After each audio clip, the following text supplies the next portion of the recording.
kuvuga ngo ubu ngubu ubaho nkawe nk'umukozi w'Imana Manuel, ukabaho nta muvandimwe ukuraho support, nta mama wawe nta papa wawe, hanyuma ubuzima bw'Imana ubuzima bwawe bukagenda. Ya niko kuri, niko mbayeho mu buzima na indi support nizera, mvuge ngo abavandimwe cyangwa ababyeyi, nizera Imana kandi ubuzima nkabona buragiye. Akorera Imana hashoboka, nkavuga ubutumwa aho banumiye nkajyayo, uko haba hameze kose, niyo yaba mu ntara naho mbafite ubushobozi bwo kugerayo. Yego. Ugenda gute se? Ya kugenda ubuzima bwanjye nyine buragoye, ndaterurwa, abwiriza abantu ubutumwa ndetse kanadusengera. Wowe mwahuye byakugendekeye gute? Je twarahuye, aransengera ndetse aranambwiriza. Twahuye ndi mu buzima bukomeye, mbese bungoye, ambwiriza kwihanganira ubwo buzima, bimbere ibintu bikomeye kandi biranamfasha. Mwahuye ukishijwe cyangwa udakishijwe? Ntabwo nari inyijijwe. Ubu ngubu urakijijwe? Ubu ngubu ndavuga ngo nakijijwe. Uravuga ngo urakijijwe ariko ntabwo bizi neza nimba ukishijwe? Oya, ndabizi ko nyishijwe, kuko ntarakizwa ntabwo nihanganiraga ibigeragezo. Numvaga mbese ibigeragezo, numvaga ikigeragezo kinjeho, numva nanakiyahura, nkumva n'abambwiye ntabi, nkumva mbese simbashe kubasubiza neza, nkababwira ntabi cyane kubera ko nta kwihangana nari mfite. Ariko ubu ngubu mbasha kubyihanganira, numbwire nawe nkavana nkabyihorera gusa, nyine nkihanganira ubwo buzima abana, ejo n'ejo bundi Imana izagira icyo ikora birangire. Ubwo rero twavuga ko ari papa wawe mu mwuka?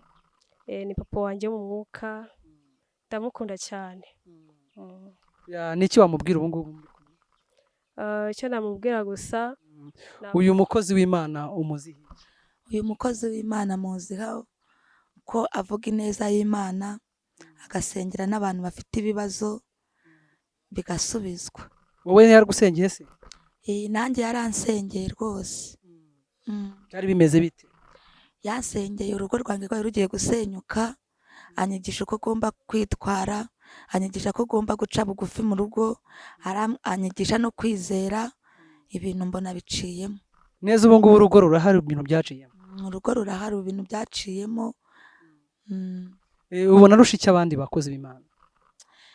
Mbona uyu mukozi w'Imana cyatumye ubundi tuzana hano cyane, twumvishe uri umukozi w'Imana, twumva umukozi w'Imana utagenda, ufite ubumuga bwo kutagenda. Ibyo bintu byose kuba utagenda bishoboka bite? Ubigenda bite? Rero navuga ngo Imana irakomeye. Paulo hari ijambo yigeze kuvuga ngo uburyo ngo arafite igishakwe, ariko Paulo yasengeye abantu barakira, ariko igishako cy'Imana kimuriho kamemo. Rero wenda sinabo gusa, ni benshi, mura n'abantu benshi, abatabyara, abarwayi, abaruswe, abatewe n'abadayimoni, mura n'abantu benshi batandukanye, abantu basaze, navuga bafite ubumuga bwo mu mutwe, twabyita no gusara. Ni benshi. Rero Imana inkoresha uko nguko, ikankoresha ibitangaza nyine bikomeye kandi nanjye bikanangaza. Kuba ufite ubumuga ntabwo bivuze ngo ujye mu muhanda, ahubwo bivuze ngo ugira uwo ushingikirizaho. Rega muri isi burya dusaba support, buri wese abasaba ubufasha. Rero navuga ngo nimba nta mama wanyu uhari wo kugufasha, akaba ari na so wanyu, aho kugira ngo ufate icyemezo cyo kujya mu muhanda, ahubwo saba support ku Mana. Vuga ati rero Mana fasha, mbere umuterankunga, Imana izagutera inkunga.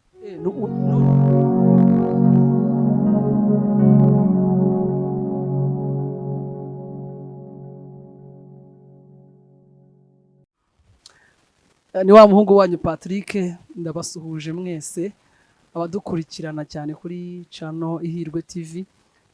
Tubahaye ikaze kugira ngo rero mukomeze muryoherwe n'ibiganiro byacu. Uyu munsi tugiye kuganira n'umukozi w'Imana, n'umukozi w'Imana ufite ubuhamya budasanzwe, kubera ko yaje guhura n'ibintu byinshi bitandukanye, ariko ni igitangaza, ni ibintu bidasanzwe kubona akibasha kuba yakorera Imana. Reka tumaze tumusabe atwibwire nasenga Imana. Yesu ashimwe. Amazina yanjye ni Tuyishime Emmanuel. Turashimira Imana kubw'uyu munsi. Rero munyemerere dusenga Imana. Data, turagushimiye icyubahiro n'ikibi cyawe. Uri Imana y'amasezerano kandi uri Imana y'imbaraga. Izina ryawe rishimwe, Mana ikiranukira muri twe. Rero tukweretse uyu mwanya, utubere umwanya w'umugisha kandi utubere umwanya w'umunezero mu izina rya Yesu, amen. Cyatumye ubundi tuzana hano cyane, twumvishe uri umukozi w'Imana, twumva umukozi w'Imana utagenda, ufite ubumuga bwo kutagenda, twumva ubuhamya bw'abantu yasengeye bagakizwa, abandi bakabyara, abandi bega bakabona ibitangaza, ndetse n'ubu ngubu bamwe bashaka kuduha ubuhamya nuko twabonye atari ngombwa. Ibyo bintu byose kuba utagenda bishoboka bite? Ubigenda bite? Rero navuga ngo Imana irakomeye. Paulo hari ijambo yigeze kuvuga ngo uburyo ngo arafite igishakwe, ariko Paulo yasengeye abantu barakira, ariko igishako cy'Imana kimuriho kamemo. Rero wenda sinabo gusa, ni benshi, mura n'abantu benshi, abatabyara, abarwayi, abaruzwe, abatewe n'abadayimoni, mura n'abantu benshi batandukanye, abantu basaze, navuga bafite ubumuga bwo mu mutwe, twabyita no gusara. Ni benshi. Rero Imana inkoresha uko nguko, ikankoresha ibitangaza nyine bikomeye, kandi nanjye bikanangaza. Nanjye biranangaza. Ese ubundi tugende gake gake, umunsi wawe umeze ute? Ubu ubana hari umuntu mubana se? Hari umuntu muri kumwe se? Ufite umugore se? Uri umusore se? Umunsi wawe uba umeze ute ubundi? Utekerwa nande? Bigenda bite? Sorry ho gatonya naniwe kubabwira icyo ndicyo, ariko wandeba niyo wanyita umugabo nabawe, niyo wanyita umusore nabawe, niyo wanyita n'umudamu cyangwa umukobwa nawe nabawe, kuko ndi umugeni wa Yesu kamemo, kandi nta mugeni w'umugabo ubaho. Ariko ndi umusore. Ndi umusore. Rero hari undi tubana, hari umuvandimwe tubana nawe w'umusore, nawe dufatanije gukorera Imana, navuga ngo tubana. Ubu ngubu muri kumwe? Uyu munsi arahari? Uyu munsi nawe hari ahantu ari, ariko turabana. Amaze nk'igihe kingana iki agiye? Icyumweru kirarenga n'umunsi umwe. Ubwo adahari uvoma amazi gute? Ujya guhaha gute? Ujya mu butumwa gute? Imana impamagara, hari ijambo yambwiye yuko izama abantu, ngira yuko izama abantu, izamuzana abantu. Rero yaje kumuzana abantu muri icyo cyumweru cyose. Hari ibyo nshoboye nkora, nko guteka, ntabwo wananirwa guteka kamemu, ndetse kuzana amazi. Bantu Imana yagiye imbwira igihe nimuza nabo, rero ntabwo mbura amazi, ntabwo nabura amazi, ntabwo nabura uwo numa ku gasantere. Navuga ngo Imana yagiye impa abantu muri ubwo buryo.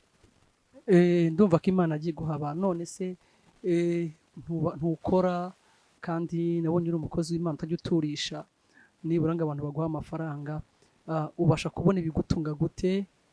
Ubasha kubona amafaranga gute? Ubasha kubona imyambaro gute?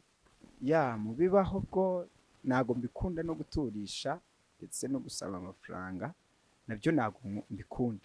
Rega ikintu cya mbere cyo kiriho, tubanze tumenye Imana, sibyo? Ijambo ry'Imana ryo muri Bibiliya haravuga ngo Imana ifite inzira zirenga ibihumbi. None muri izo nzira zirenga ibihumbi, ese izo nzira ifite, nimba wenda hibanye inzira imwe, hifunze inzira imwe yo kutagenda, bivuze ngo inzira 999 zirafunze nazo.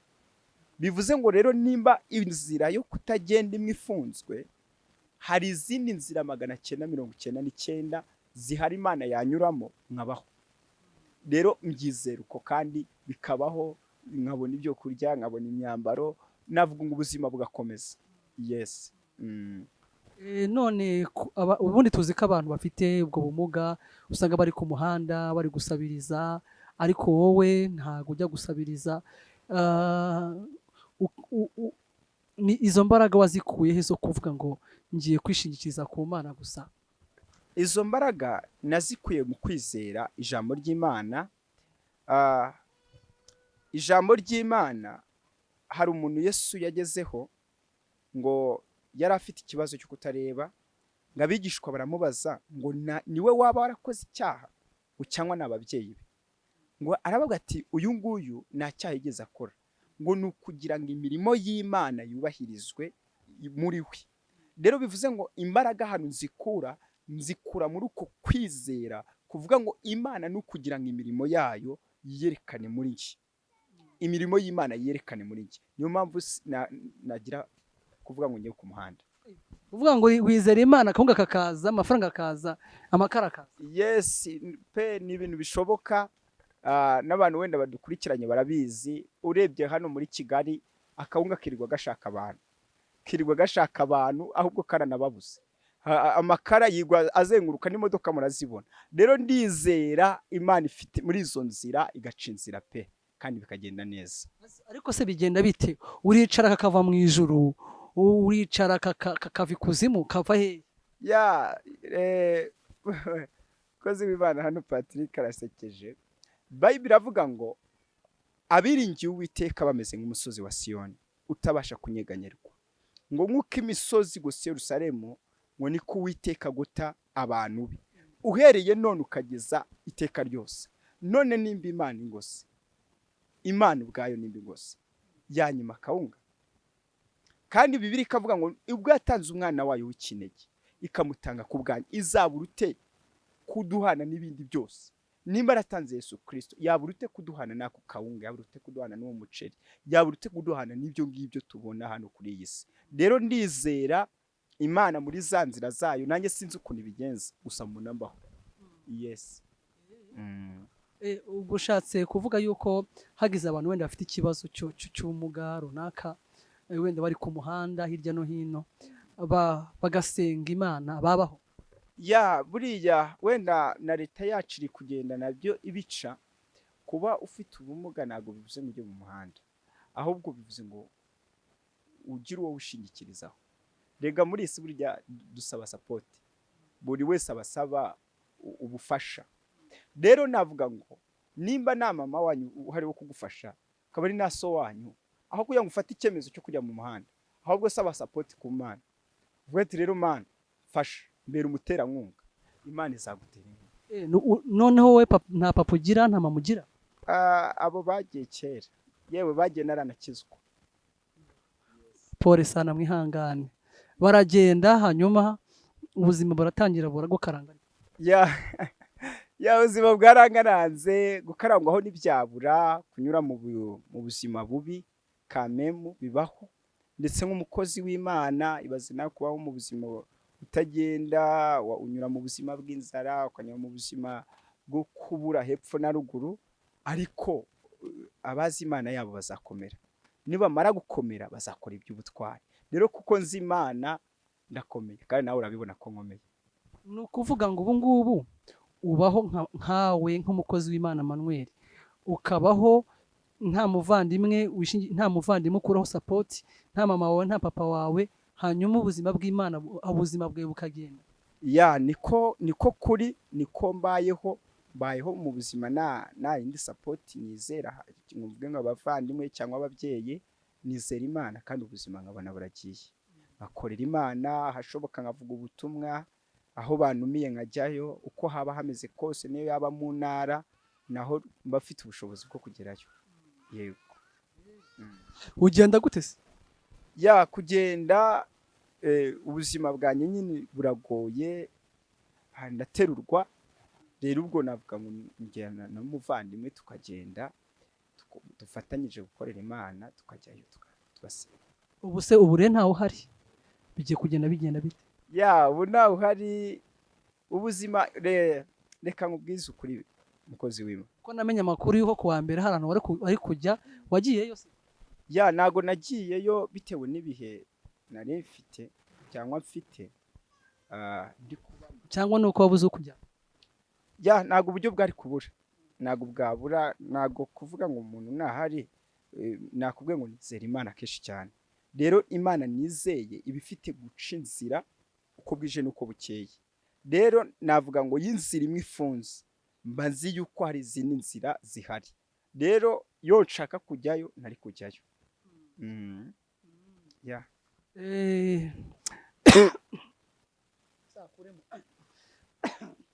ya rero hari ibintu byinshi bituma niga cyane iyo nguyo tukubona wicaye gutya tubona yuko uri muzima ugenda none se ubwo ntabwo ubasha guhaguruka koko oya ntabwo mbasha guhaguruka nuko nguko nyine ako se wigeze kuba ugenda ukina n'umupira biremera uranarwana biremera kwaka naranarwanya ahubwo wowe uvuga ngo gukina umupira naranarwanye n'intambara yanjye nawe ari kuyihosha ahubwo nararwanaga cyane ngira n'urugomo kira n'urugomo cyane pe ariko nyine biza kubaho uko nguko kubw'Imana hari tumara amatsiko waryamye uri muzima uri muzima ucya umeze gutyo cyangwa se hari undi muntu wagukubise inyundo akomena nyina arakutera abantu benshi wenda badukurikiranye n'abazadukurikirana bazi neza yuko imbaraga z'umwijima zidakora ariko shatse kukubwira ngo wowe mwene data udukurikiranye imbaraga z'umwijima zirakora naje kuryama ndota inzozi umuntu w'umukecuru anyirukankana arafata mfashe yankubise inkoni mu mavi n'igice cy'umugongo amaze kubikora uko nguko ubuzima bwanjye bwatangiye kugenda numva amaguru acika intege nakivuza bakamwatura normal uri muzima nta kibazo ufite rero navuga ngo biza kugera kuri standard nyine nerurwa nabasha kugenda biturutse kuri izo nzozi gusa rero bivuze ngo ni umwuka wahereye aho ngaho rero imbaraga z'umwijima ziriho kandi zirakora ariko mu ijuru hari n'Imana nyine ibasha guhindura ibyo byose bibaho uko nguko rero bibayeho ndivuza nivuje mu bitaro bikomeye nca mu byuma nabyo bifotora bakamwira turi muzima nta kibazo ufite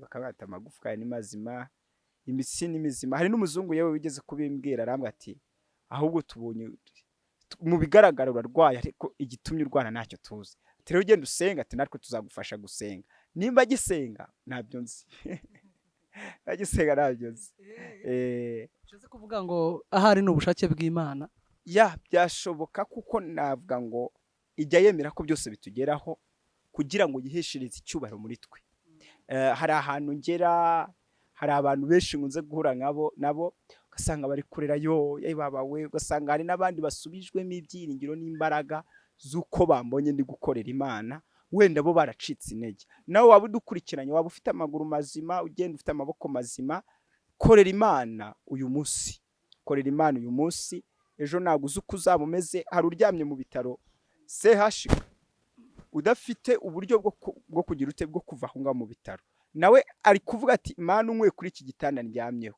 nagukorera rero bivuze ngo wowe utari kuri icyo gitanda korera Imana ya ese hari umuntu ugeze kureba uri kuvuga ubutumwa kwa kundi yumva ashatse gukizwa gusa bitewe n'uko akubonye ya barahari wenda hari nabo tuza kubona mu minota mikenya barahari benshi bakijwe ku bwanjye n'abashatse gukizwa ku bwanjye ndetse n'abakomejwe ku bwanjye bambonye gusa yego hanyuma ndacyatangara cyane imbaraga uzikura he zo guhamya Imana nuko kuntu umeze ya imbaraga nta handi ziva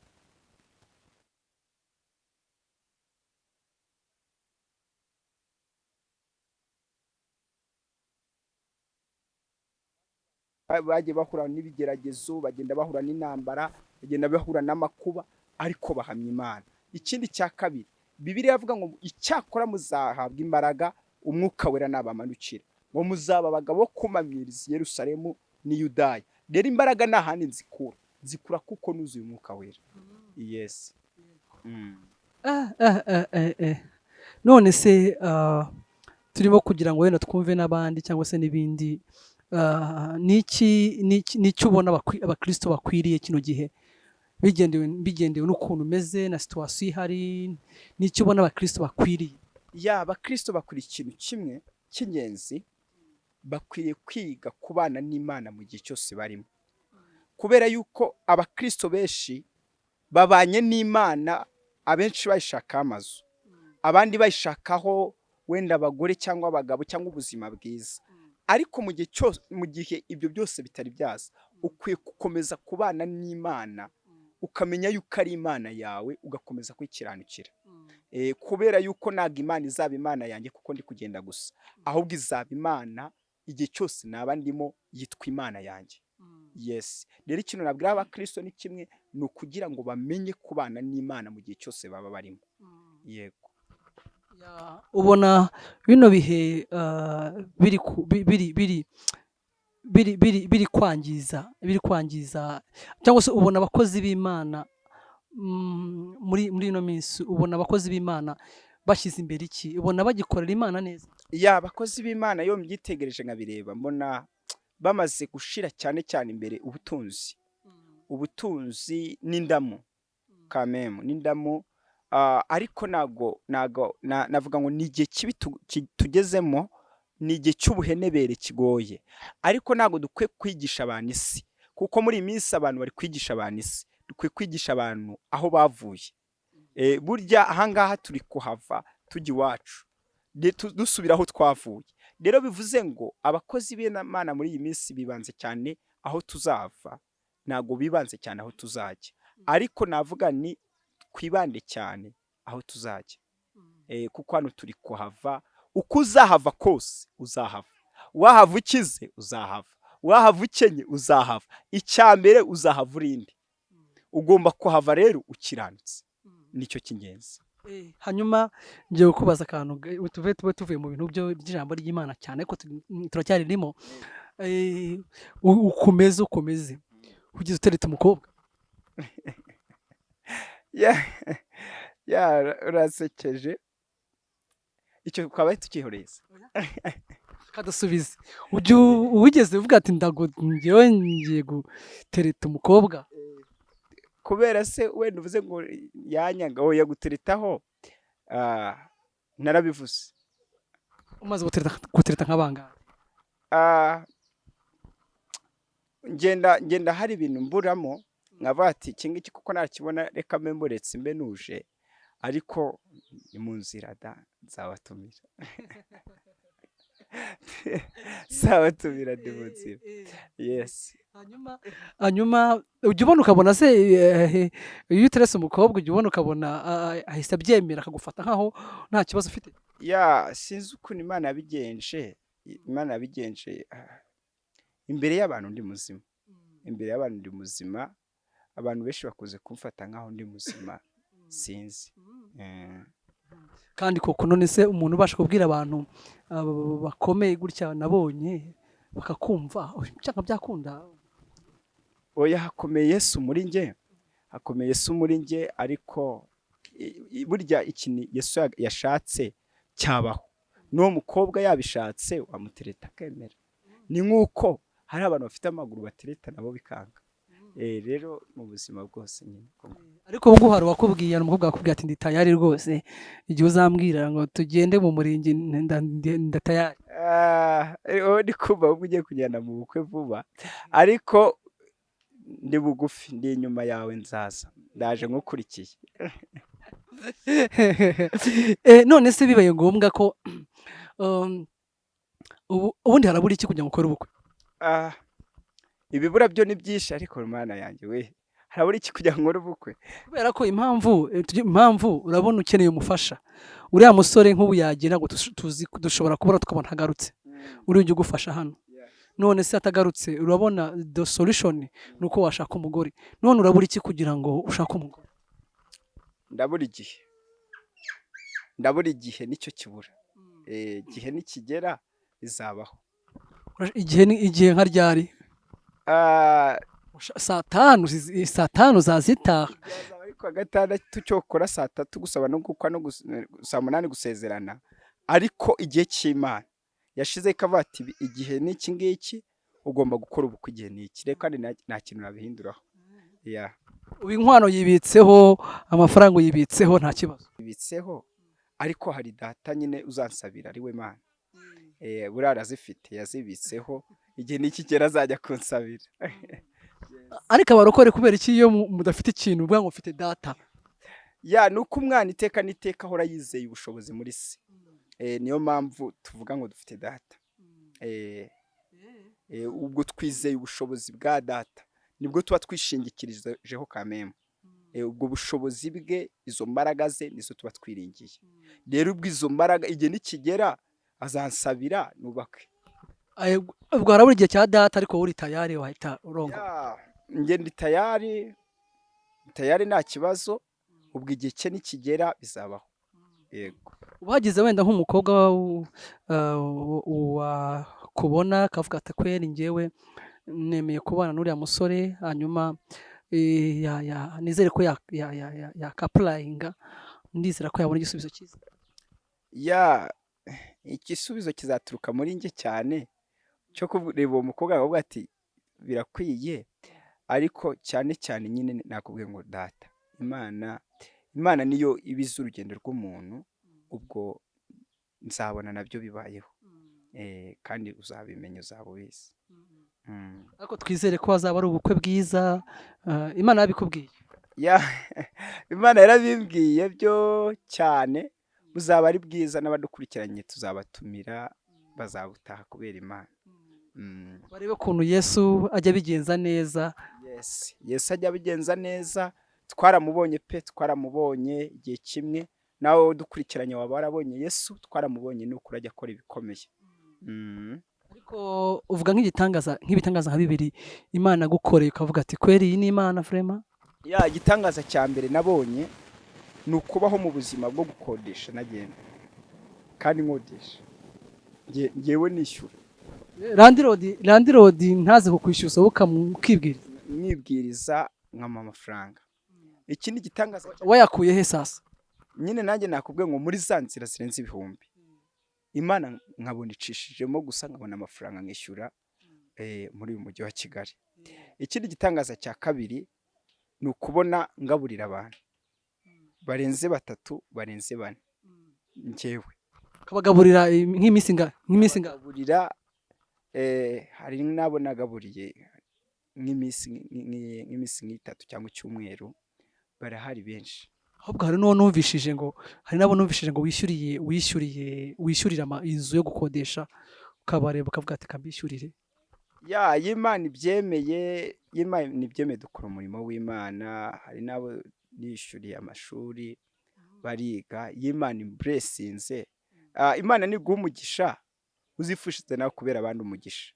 Rero nicyo nzi, Imana imaye umugisha mashaka kugira ngo mbere n'abandi umugisha. Nawe rero dukurikiranye, Imana niguha umugisha bera abandi umugisha. Yego. Kandi ni byiza koko hari umugabo nigeze kubona ni story imwe, sinzi niba byemeye kwivuga muri kino kiganiro, ariko yabonye amafaranga menshi anyuze kundi muntu utayafite, hanyuma umuzima we yari yaramugaye, hanyuma afata amafaranga nawe arayamuha. Wari umugabo wari uri mu modoka arebye icyo kintu ufite ubumuga akoze, ntabwo arafite amafaranga menshi gusa, ntabwo ari amafaranga menshi, n'amafaranga make, ariko udafite ubumuga arebye undi yabona arababaye cyane, yakubiswe. Mbega ari ukuntu mwisi dukubitwa cyane, cyangwa abantu bagakubitwa cyane, akora amafaranga mu mufuka aramufasha. Wari mu modoka birebye ngo bimukora ku mutima, ahita afata wa wundi ufite ubwo bumuga wakoze icyo gikorwa, ahita amuhesha umugisha mwinshi ukomeye cyane. Nibyo bintu ujya ukora rero. Njyamigira cyane. Nanjye hari abantu benshi Imana y'imblessinze fasha bazima bagenda. Rero navuga ngo nanjye nahariya mu mujyi hari igihe za Remera mwagira nabona nk'ababandi bageza gucya nkafakura mu mufuka nkamuha amafaranga, kandi nawe afite ikibazo kandi nanjye nyifite, twese dufite ibibazo bisa. Rero Imana niguha umugisha bera abandi umugisha. Yes. Kandi nibyo koko, Imana yabanye nawe, turabona urasa neza kubera Imana n'ubwiza bw'Imana. Bari Imana byose biva mu Mana. None wowe washobora kwishimira mu buryo bungana gute bitewe n'ibintu Imana igukoreye? Sinzi uburyo Imana nayishimiramo bitewe n'ibintu igenda inkorera. Biratangaje cyane, biratangaje. Nabonye ndiho mu buzima butangaje. butangaje, kandi ubwo buzima butangaje nkabona Imana iciye inzira. Rero nabuze uburyo nashimiramo Imana, gusa hari igihe mbitekereje gusa nkumva amarira araje, ariko biratangaje. cyane cyane iyo ubonye uburyo abantu baguha agaciro n'abantu bakubonamo ubufasha. Niyo mpamvu iyo umuntu afite ikibazo cy'ubumuga agaragara nk'umuntu utariho, nk'utagize icyo amaze muri sosiyete arimo. Rero navuga ngo njye iyo mbonye ndi kuvuga nko mu bantu bateranye 50, abantu 60, abantu ngahe, nkabona ndavuze ninjye uyoboye icyo gikorwa cy'abo bantu, numva ari igitangaza gikomeye, kubera yuko abandi baba barihebye bari mu buzima bubi, nta n'uwamwakira nkamuha ijambo riyewe. Rero nkabona Imana igitanga ijambo, bene data, Imana igitanga ijambo pe, hahandi wari uri habi, hahandi wari uri hagoye, ukabona Imana iguhaye ijambo ikugaruriye ubuzima. Ni igitangaza gikomeye, nshima Imana cyane. Ubu ngubu ujya ubasha gukomeza abandi bitewe n'uko iby'Imana gukorera. Ndababwira ngo bakomere, ndetse n'abadukurikiranye bakomere. Umwami Yesu ari bugufi kandi azabagirira neza. Ikigeragezo cyose waba urimo uzagikurwamo, intambara zose waba uri gucamo uzazivamo. One day, umunsi umwe gusa, Imana izazigucira inzira usohoke muri icyo kigeragezo.